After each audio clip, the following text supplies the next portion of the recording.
Now let's see how to use a popover widget of a classic add-ons plugin. First open the Elementor editor and click on this plus icon to add a new section, or you can add it in your existing section. And here you can choose your preferred layout, and in the left sidebar click on this widget options and search for the popover.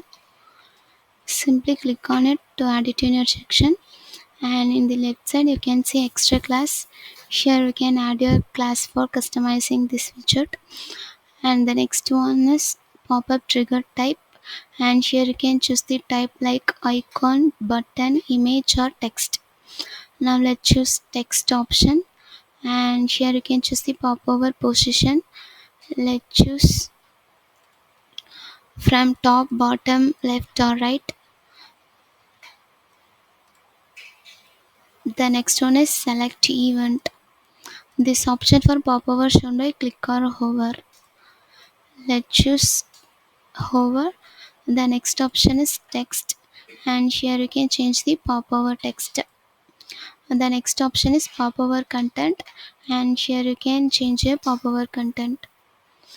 Let's move to the style, and here you can change the preferred alignment. And the next part is trigger text, and here you can change the color for the normal and overview. Let's change the color in the normal, and now let's change it in the hover. And if you want to change font family and font style, here you can change it. The next part is popover content, and this is the popover width. Here you can adjust the width of the popover content. And the next one is padding. Here you can enter preferred value for the popover content. Let's give 10 pixels each side. And in the color option you can choose your preferred color. And the next one is background color. Choose your background color for your popover content. The next one is typography. Here you can change font family and font style for the popover content.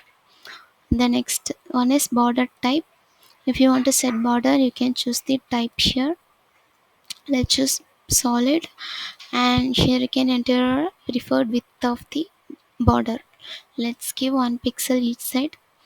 The next option is border color. Here you can change your border color. And the next one is border radius. Enter your preferred radius for the border. Let's give 30 pixels each side. And if you want to set box shadow, you can style here. Finally update it, and let's check it in the output.